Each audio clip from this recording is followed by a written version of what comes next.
Hi everybody, my name is Sarah, Pearls of Wisdom and Food, and this is a video about all of the upcoming food issues. And I wanted to talk to you about it because we are sometimes very sensitive to food. And I don't mean sensitive in the sense that every time you eat broccoli, you get gas. No, oy vey, no, I don't mean that. I mean just sensitive to the whole thing. Sensitive because now you know what's coming up and everybody's talking about it, and all the stores have all the aisles. The end of the aisles are all filled with the things that they think you need for your standard American D diet or dinner or day or disaster. And so you become sensitive to it. I don't like to think of becoming sensitized to it. It helps, I guess, but becoming sensitive or feeling sensitive to everything that's going around, and you have that FOMO, fear of missing out, fear of not, of being looked at as weird, fear of being asked the questions,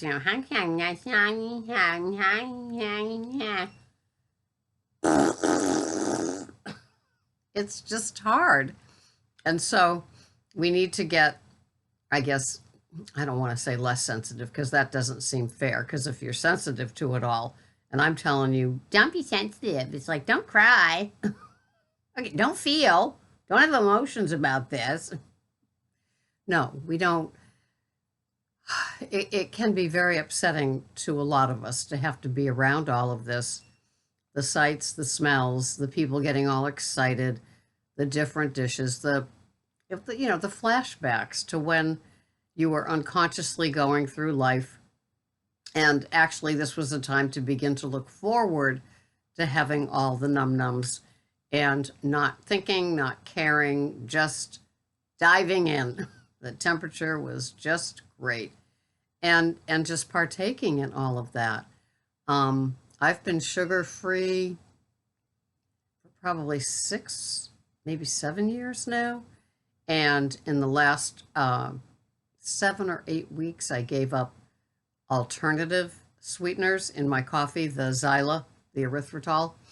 And so it's been an interesting journey. Now, just having, I had some Keto flavored non-dairy creamers, and now just having them, my tongue is so sensitive to that sweet. And so I had to throw it out. I've got other jugs of it that I haven't even opened. I guess I'll have to bring it to AA or something like that. But yeah, I the only thing I want now is that unsweetened. But for some of us, you know, we like to think that we're allergic to that thing, that we're going to recoil from the foods that we no longer eat that aren't a problem for most of the months of the year, like the 10 months of the year, but for 2 months, it's like we are pulled in this direction, and it's hard. And if you say it to a normie that this is a tough time, it's all about the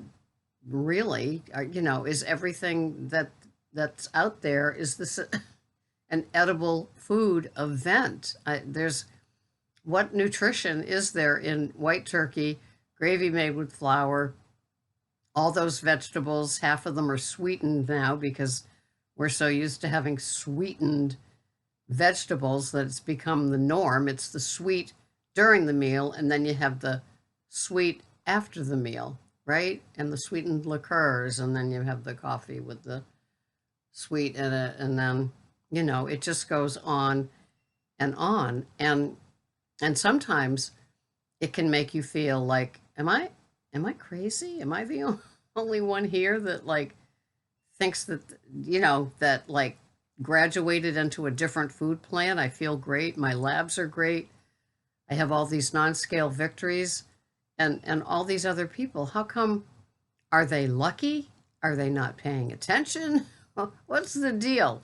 And so, you can be around it and just be a little too sensitive about, especially if you have close family members that get in your business, right? They get in your business and they start asking questions. You still on that stupid diet? You still on that? I saw a video with you in it, and you were just having meat and salt. What's up with that? And it's like, oh God, I don't want to answer these questions. How can I distract and divert people away from my food plan? Now, last year, well, it was just Greg and me, and so we had prime rib. No problem. That was no problem.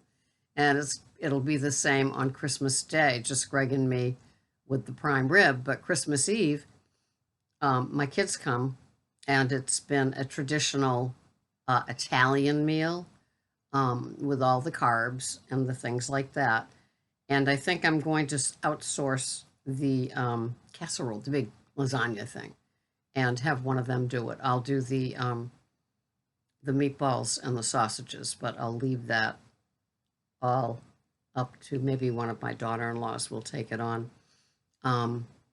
It's just become too much, getting the whole Christmas thing. God, And here we are, we're a week before Thanksgiving, and I'm already, oh God, about the one that's 5 weeks from now.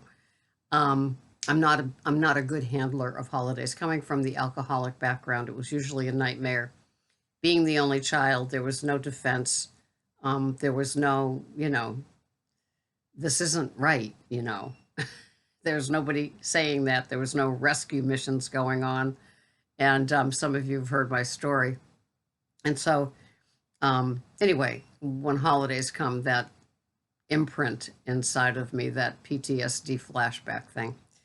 But as far as the foods go, I mean, it's just like when you think about it, and then you see the cutesy little surveys done, or the little typical, Thanksgiving meal has these many calories, and if you exercise 10 more minutes onto your usual fitness routine, that, it'll be gone in 6 days, and drink lots of water the next day, and limit your salt so you're not bloated, and, all of the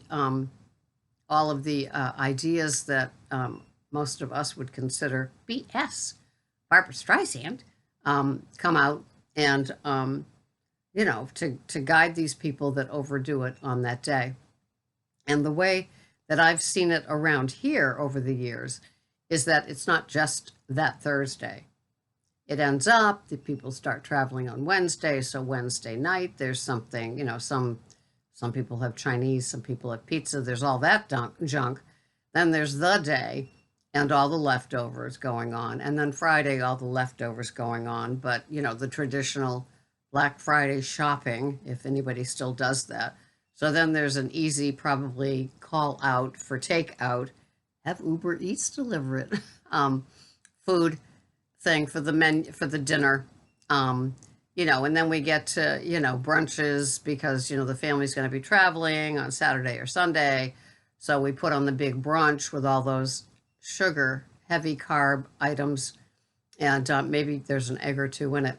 But it turns into a week of, food and food items. And, I'm very sensitive to that sort of stuff. I don't have that in my life at this time. So, I don't have that feeling about it, but I'm sure a lot of you do, and you do feel sensitive, and you don't know how to handle it. You can email me, you can bring, your phone and somehow escape with your headphones. You can always say, I got a food coma, I'm going to go take a nap. You can.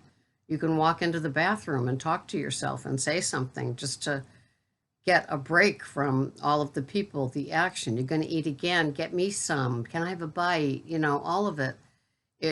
To me, it's just such a sensory overload, and it's not fun. It's kind of sad in the sense of things because everybody's 1 year sicker if they've been doing the standard American diet. 1 year, maybe more overweight than the year before. Little kids are getting fatter as well, and there they are, and they're rushing around and they're grabbing stuff off of the table that has the desserts or the appetizers that are fattening, and just putting them in their mouths, and nobody's monitoring all of it. And they're allowed to have sugar sodas because it's a holiday. It's just, I don't know, to me, you've heard me say outsourcing the holidays would not be a bad thing in my life. I just feel bad. And I know I'm very sensitive to it. I don't know if you are too, but I just wanted to put this video out because maybe getting your feelings out, maybe there'll be some help here from some of the turtles, pickles, snowflakes, no matter what clubs, and Goldilocks. And, we can all feel a little bit better. Maybe other people have had some success with the food, more food, and how they handle it. And it can help us all. So thanks for listening. Sorry to be, don't mean to be Debbie Downer. I just want to be out in front of it instead of having anybody gobsmacked by it and, set themselves up for some rough waters. So this has been Sarah, Pearls of Wisdom and Food. And I still offer the accountability coaching, 30 days of that. Give me an email and I'll tell you about it. That could help through the next 5, 6, 7, 8 weeks. I'll see you the next time. Thanks for watching. Bye-bye for now.